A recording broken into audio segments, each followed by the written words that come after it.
Our firearms investigations unit they were conducting investigations in our Mason Square area, in the area of College, Shattuck, State, and one of our units were just parked, vehicle pulled up, people exited the vehicle and started shooting at our detectives. They escaped without injury. Cars were damaged, but they were able to get out of the area without any return fire or any other injuries.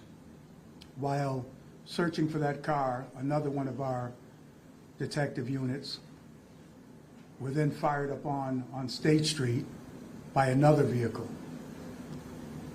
And once again, they were able to escape injury and were able to get out of the area. A minute later, our officer, who sustained serious injuries, was driving down State Street, and the same vehicle that was shooting at our second detective unit began firing at that officer. And he was struck a couple times, and he was brought to the hospital where he is in serious, but we believe he's going to make it with no problems. And he's being transported out east at this time for further treatment. The vehicles that were involved in this were vehicles that had no regard for life. That could have been anyone in those vehicles. It's not known at this time, but we don't believe that they knew that they were shooting at police officers. We think that they may have believed they were shooting at maybe their rivals. That's unsure right now. As you know, the investigation is very early, and more will come out. But they were heavily armed. The one vehicle that was shooting at the officers was an AR-15 style weapon, assault weapon. And just to let you know, the officer was a 7-year veteran. He's a well-decorated veteran, well-decorated officer. He was a recipient of the Medal of Valor in 2023. And with that, what I'll do, I'll come back and I'll speak a little bit later, but I'm going to let the mayor come up right now. And I'll let him speak a little bit just so I can compose myself.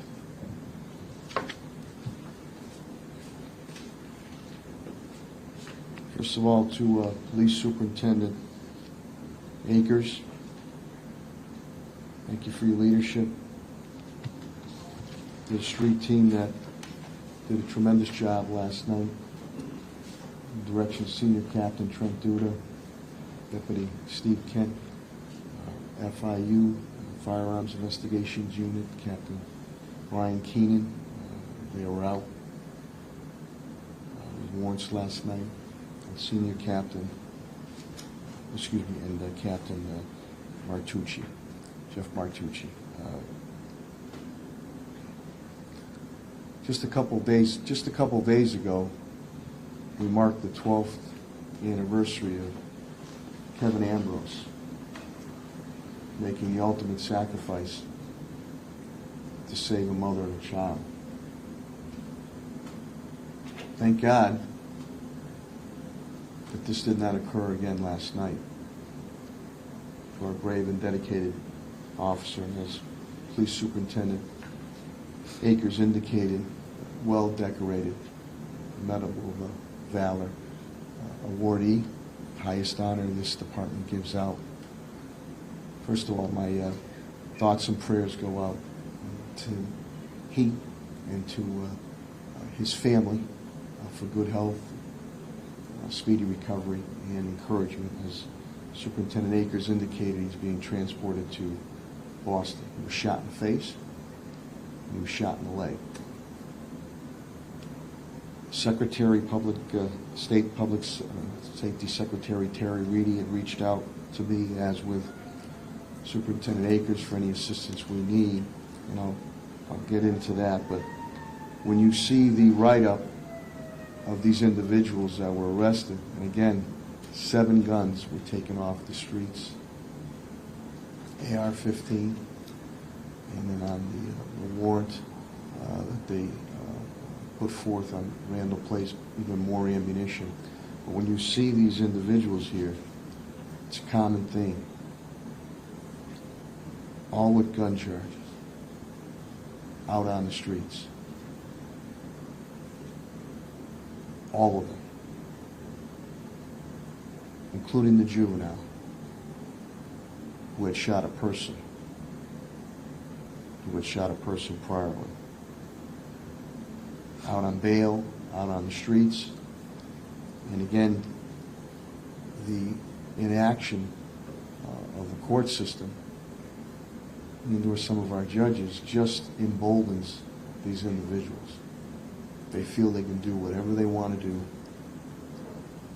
not only to our brave and dedicated police officers, but to our residents and business community, because they face no repercussions whatsoever.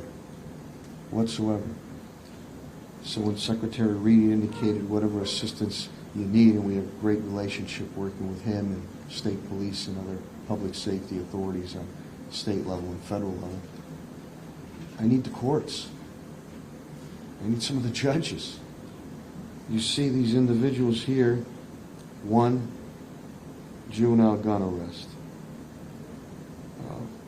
Recent gun, next individual, recent gun arrest. That was Jamie Griffin. Isaac Fott, he's the one that had the AR-15. Dwight Clark, prior firearm arrest and convictions. Open warrant for firearm charges on the street.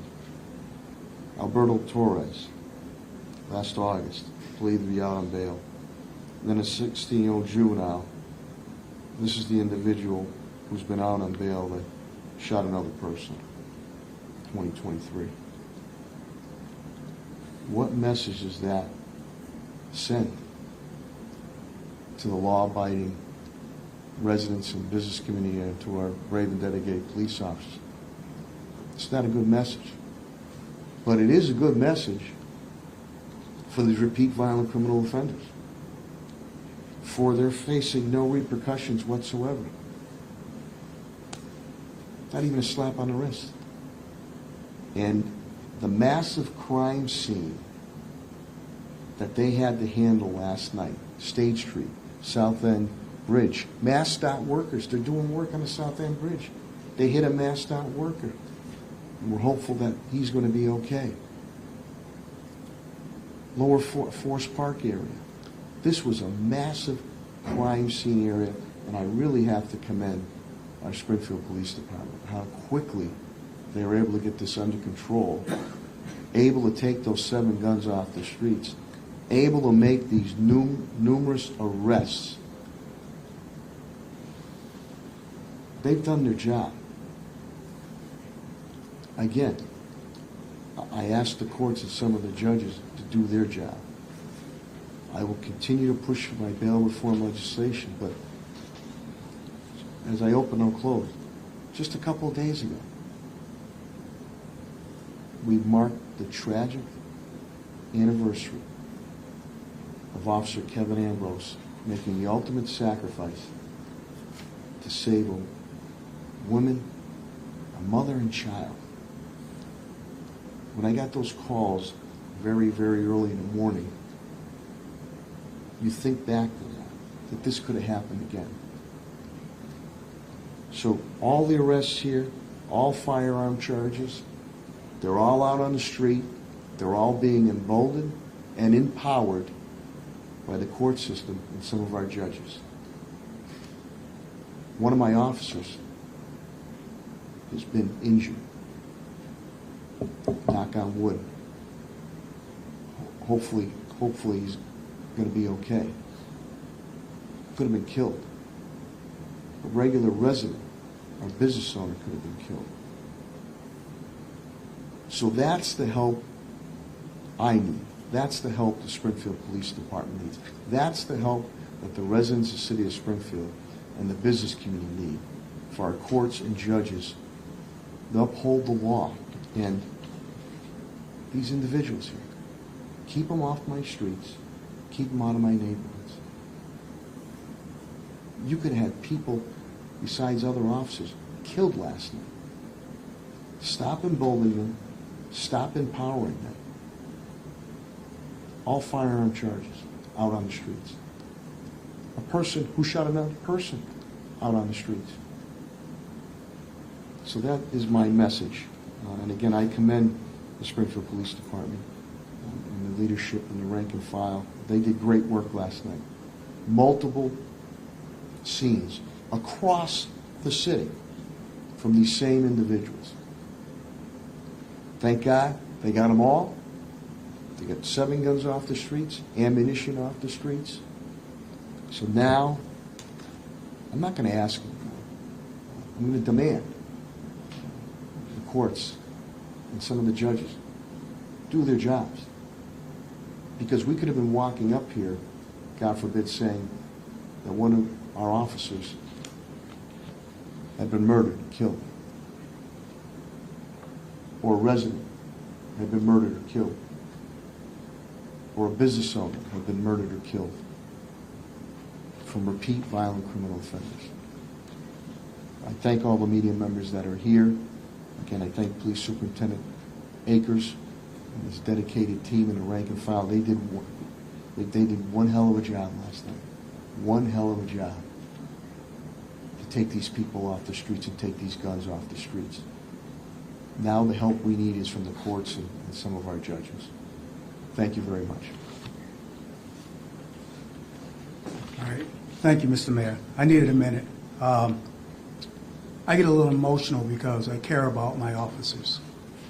So understand when, I need to compose myself because I think about what it could have been. So thank you for giving me that minute. But I just want to take this minute to praise our women and men who did the excellent job of securing all of those crime scenes that the mayor talked about. I mean, we had crime scenes across the city. And I don't want to go without mentioning the DOT workers that were injured and one other person that was injured up on State Street. My heart goes out to them. My prayers go out to them also. I certainly don't want to forget about them. But my officers day and night go through this dangerous job, and we go out there and we know it's a dangerous job, and it's getting even more dangerous every day that passes. It's become more consistent that our officers are being fired upon, and the one thing that I did want to bring to the attention is that they do an excellent job in making these arrests under these trying times without even firing a shot.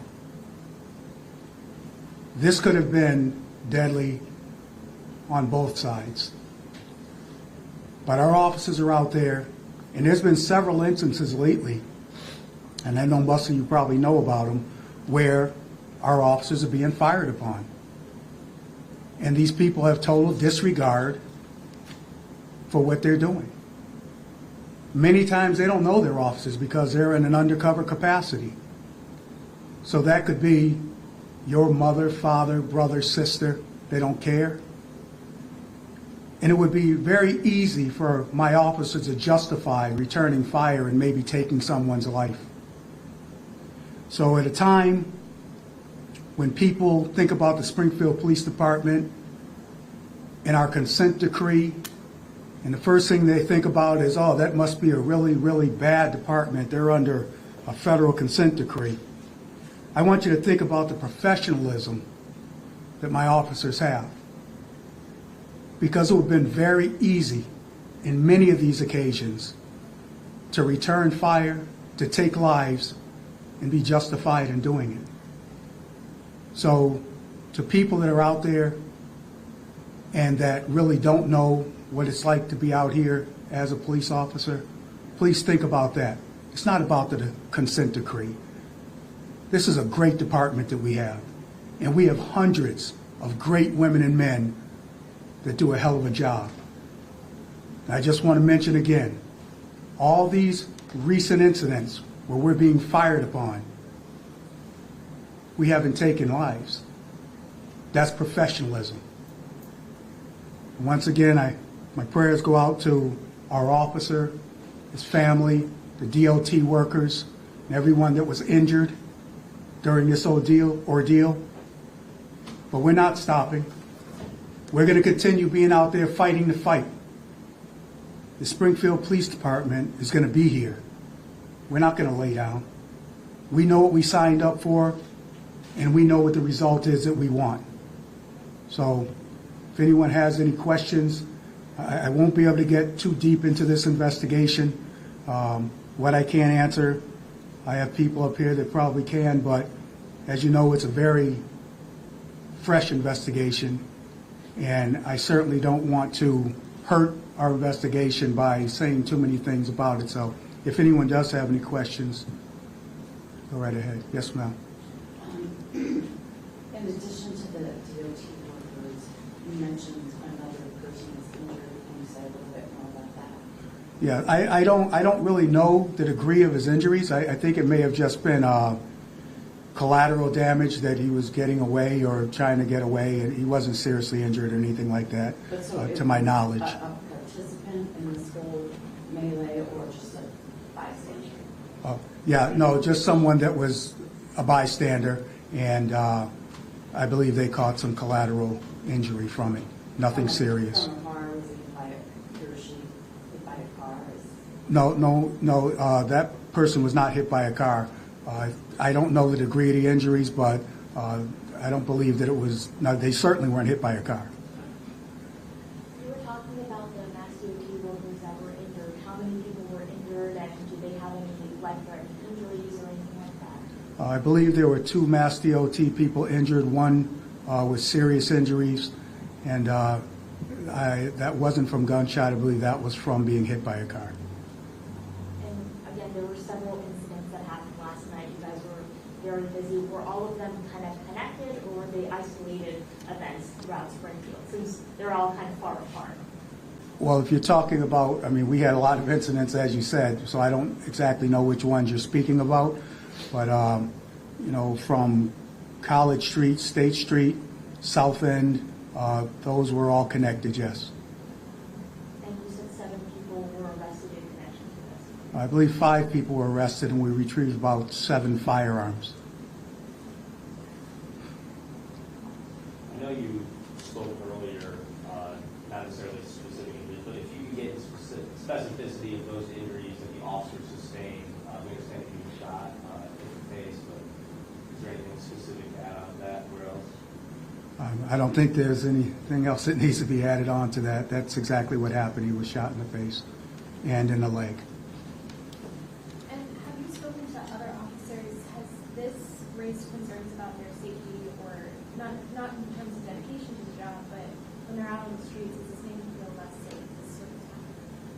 Well, I think there's always concern for officer safety, and we do the best we can through peer-to-peer training and any type of critical incident debriefing anytime an incident like this happens. Now, I haven't had anyone come to me personally and say, I'm afraid to do this job, or, you know, I don't want to do this job any longer because of the things that happen, because we sign up for this, and we understand that there's a possibility that these things can happen.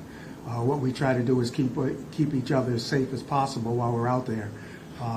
So what we'll be doing debriefing, and we'll talk to all the officers involved, and if there's a need for any further care, then that's what we're going to do, because officer wellness is high on our priority list. Do you have a ballpark of how many officers were involved, how many responded? I imagine it was a major response. I would love to be able to tell you that, but there are a lot of officers involved, you know, because it started in one area, continued from the other. We had officers looking for different vehicles, and so there were a lot of officers involved. I couldn't even begin to tell you the number. There is also an incident that happened on Randall Place. What's the investigation behind that? Was it a firearm investigation? Could you relay any information? Well, that was also part of the same investigation where there was a search warrant that was obtained for Randall Place. And it was all part of the same investigation that led our detectives to that address and to secure a search warrant to go and search it. So just to make sure, just so that we're all on the same page, the incident started with the officer being shot and it kind of escalated, or what was kind of the The incident. order of the events? The incident started when our detectives were in the area of College Street, and their vehicle was parked, and a vehicle pulled up. Individuals got out of that vehicle and started firing upon our officers. And 2 minutes later, there was another firearms investigation unit on State Street looking for that vehicle that had just fired upon our officers, and another vehicle came upon them and started firing upon them, and then turned their attention to our injured officer and started firing upon his car. That's when we began looking for all of these vehicles all over the city, and they were all located at one point or another. Several different locations, one being the Randall Place that you were speaking about. Just want to clarify one point. The officer who was injured, he was in a marked car when he was fired upon? He was not, no. When you say that he was transported out east to a hospital, do you know which specific hospital he was transported to? Out east. That's all I can tell you right now. The hospitals that are out east. And also, does he have a family, and what does the city, how they help him out? Yes, he has family with him, and Springfield Police Department will make sure that there are police officers there with him through this complete ordeal, and we'll make sure that we take care of any family needs that they need while they're down there, whether it be housing or just emotional support. We'll have police personnel there to help them with that. Are there concerns about police being targeted in the city, unmarked vehicles? I don't think so, no. I think that this was, naturally you never know what's inside the mind of someone like this, but I think that maybe they thought that they were just some of their competitors, and, they did what they do. When incidents like these happen, it impacts the community. We saw a CVS store on State Street closed down early because of the shooting incident. How do these incidents impact communities, and do you have any words of wisdom or advice when it comes to kind of these very, concerning moments? Well, I think, yes, anytime something like this happens, especially in your community, it raises your fear of crime, even if it's a little more polarizing than it really is. In this situation here, I don't believe that there's any public concern. We believe that we have the people that were involved in this. It was a totally separate incident. I don't think that there's anyone running around just causing harm to anyone on the street. But in this situation, they were up to no good, and they were interrupted, and they acted as they act. That's why I say we're still going to be out here. I want our community to know, just like any other city in this country these days, we have crime. We have ills in this city that, we can't solve it all. So we need the public's help. We need the community's help. We need them to stand up and talk to us so we can try to help to curb some of this violence that's going on. We're doing the best that we can. And if there's anyone that would like to lend us a helping hand, I got to tell you, I'm open arms for it. So just to make sure that I'm clear, everyone who was involved in the incident, the incidents last night has been apprehended. There's no one at large. Everyone that we were looking for at this time has been apprehended that we believe was in direct contact with this incident. Now, when you say competitors, do you mean rival gangs, drugs? Any idea of what this time? Well, I'm not one to put a label on people, so I don't want to say gangs or I don't want to put a label on anyone. Just rival people in an area that, are trying to benefit from however they make their living. And also, do you know if the suspects you have, if they have drugs on them at the time, or? I'm not exactly sure about the drugs. I know that they had firearms, and we recovered 7 firearms throughout this whole incident. So, but I'm not really sure about the drugs. Superintendent, can I say one thing? Absolutely. Superintendent reached out on help. Again, number one, I already indicated, the assistance we need from the court system and the judges to keep these repeat violent criminal offenders off the streets. But you'll see in the ages of these individuals, they're young. So again, I have to ask where the family is on this. Where's the families? If these individuals running around with these high-power capacity weapons. So as Superintendent Akers indicated, police cannot do it all. We have many proactive programs, bless you, youth development, school system, education, a whole 9 yards. But when it gets to this point in time, the courts and some of the judges, they're all out on gun charges. Some very recent. And the ages are young. Where's the family? Where's the family keeping a thumb on these young people here? So that's other assistance that we continue to need. But I commend the outstanding actions of the police department, what they did last night on a huge crime scene throughout the city. Taking them all off the streets, 5 arrests, and taking those 7 guns off the streets. Thank you, Superintendent. Any other questions? Excuse me a minute. Oh, I'm sorry. I'd be remiss. I have to, I want to bring up a couple other people just to say a couple of short words. First, I'm going to bring up Captain Brian Keenan, who is the commander of our firearms investigation unit, and have him say a couple of things. Then I'll ask my Deputy Chief, Stephen Kent, to come up and say a couple words. Captain. Thank you, Superintendent, Mayor. Every night, the detectives in the Firearms Investigation Unit go out to do their jobs. They go after the most dangerous armed suspects, and I would say in the Commonwealth, if not New England. They do it very successfully. Well, the amount we seize more firearms per capita than any detective unit in the state, I would say. And we did that last year with no complaints, no injury, no prisoner injuries. We do it very well. We do it very professionally. And as Superintendent Akers alluded to earlier, the incidence of firearms being used against our detectives have gone up significantly. I would say probably 3 or 4 in the last 6 months at least. There's zero fear, as the mayor has said. And we debrief most suspects that we arrest, and they all do the same thing. There's zero fear of incarceration by the criminal element out there. That's why they act with impunity. They know if they flee from the police and they ram cars and they hit DOT workers, they're not going to get 15 more seconds in jail than if they don't. That's why what we have a court system that's promoting uncivilized behavior. That's at the root of a lot of this stuff. And I'd like to thank our partners in the Massachusetts State Police who assisted us last night.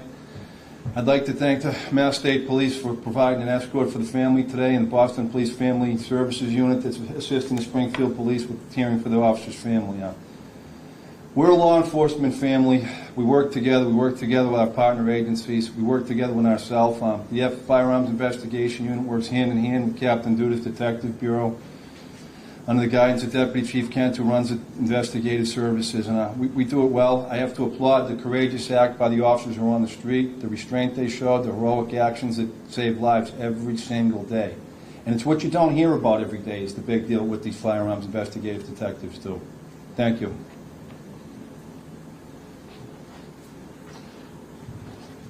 Okay, real brief.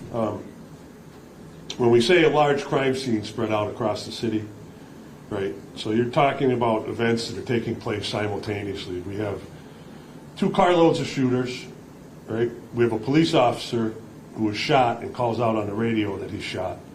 So you have officers responding there. You have officers pursuing suspects in 2 different locations almost simultaneously. All while you're dealing with somebody that you stand roll call with every day who's suffering from 2 gunshot wounds in the middle of State Street. And for the way these guys conducted themselves and pushed through that, which is probably about the most traumatic incident that a police officer is ever going to face, is seeing one of their comrades in that condition. For them to push through that and to maintain these crime scenes and apprehend these suspects and recover these firearms, provide aid to the DOT workers down on the highway. I don't think it can be overstated, the professionalism and the way those guys conducted themselves last night. I showed up obviously after most of it was done, and I was overwhelmed, visiting crime scene to crime scene to crime scene. And it was just, for a department that takes a lot of lumps, I wish more people could see, when something like that happens, a critical incident, the way these guys step up, push past emotions that most normal people probably couldn't push past and function. And they did it last night, and I couldn't be any prouder. From the detectives that got fired upon and stayed in it, they're still down the hall, tagging evidence and doing reports. I mean, one of the detectives that was first on scene where the officer was shot, they joined this job together. They transferred in. They're very, very good friends, and he saw his very good friend in that condition.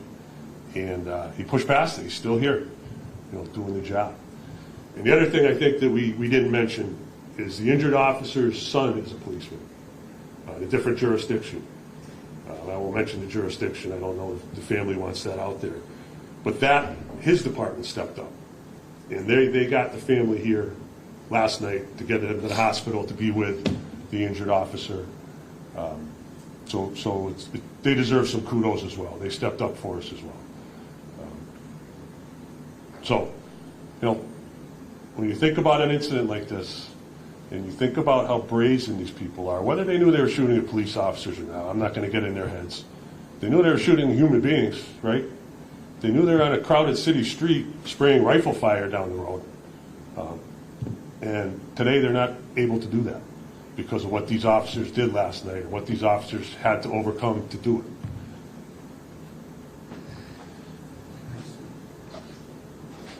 Any more questions, anyone?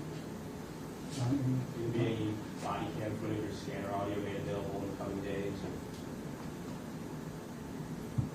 I don't know if it'll be available in the coming days, maybe down the road, I'm not really sure. That's really not something I can answer right now because I just don't know.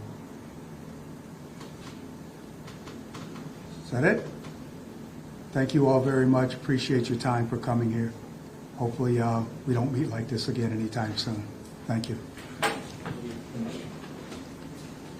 I'll have a press release out within the hour. That'll kind of clear up some of this stuff as well.